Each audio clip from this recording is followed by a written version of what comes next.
There are many urban planners which argue that stadiums are bad for cities, and the data does support this. Many times, stadiums are only used for large sporting events or concerts and are left abandoned for the rest of the year. Without proper upkeep, some stadiums are just left to decay, which not only wastes taxpayer dollars but also creates an unpleasant environment to the neighborhood. Although there are many examples of cons of building stadiums, one country seems to have managed to flip the script and created a stadium that is actively being used as a public space for the community on non-event days.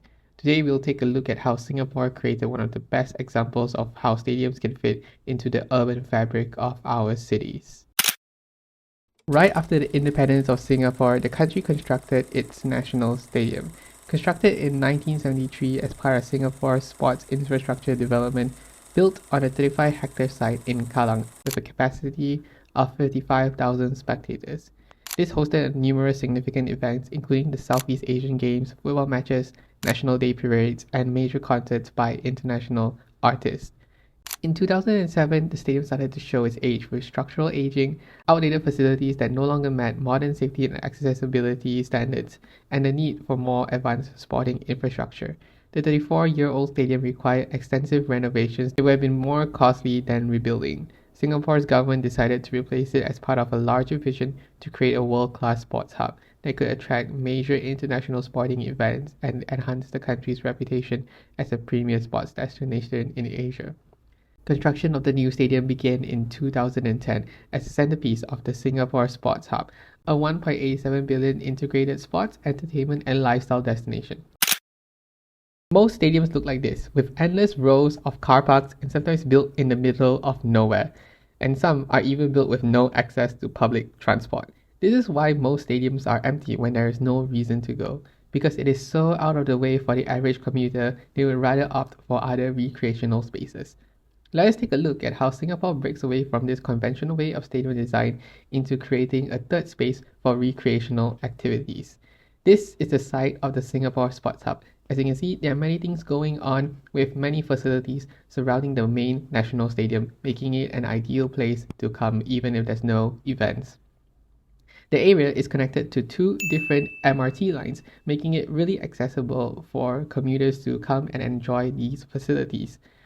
The stadium area has two malls, allowing the community to enjoy food and beverages whilst also enjoying the sports recreational activities. Think of it like going to lunch or dinner after going for a jog around the stadium. This creates an environment where people will stay on and not leave the area so soon after they're done with their activities, giving a bit of diversity to it. Now, surrounding the stadium, we have a few indoor arenas, an aquatic center, an indoor stadium, a tennis hub, a football hub, a track and field place, and there's also even a kids' water park that is situated right on top of one of the malls. Now, the National Stadium is closed to the public when there is no major events happening, but the promenade surrounding the area is open.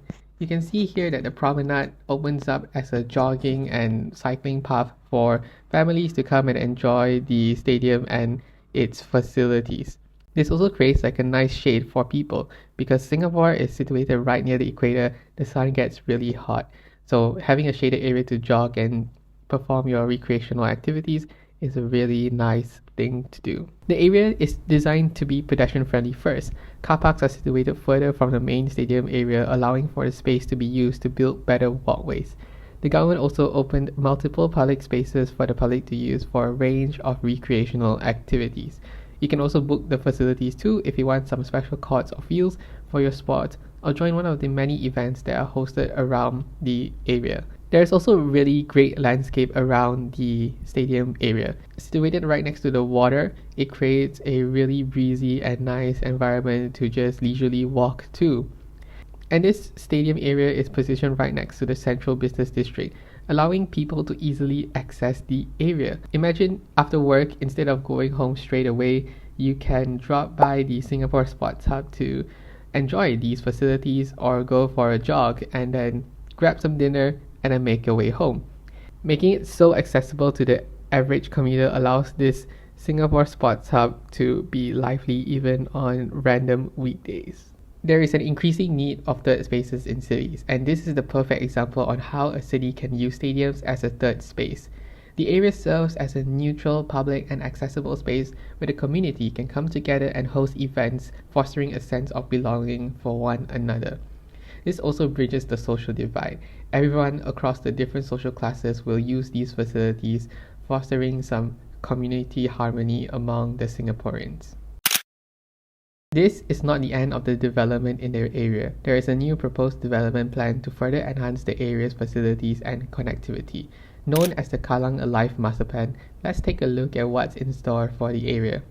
The main stretch of road along the National Stadium will be converted into a community walkable boulevard, which allows for pedestrian access to another MRT station, giving the area 3 walkable MRT stations. There will also be a new indoor arena to host more events and concerts at a smaller scale. The waterfront area will also be redeveloped to provide better access to the waterfront for the community and allows for more water sports activities to take place.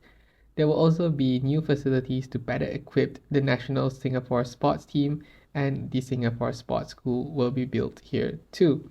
Singapore is doing something right here, blending the stadium and its surroundings into the wider community, giving purpose to building stadiums and offering a blueprint to other governments on how to create stadiums that don't suck. Coupled with Singapore's ability to pull in A-list celebrities, it is safe to say that Singapore Sports Hub will never go away.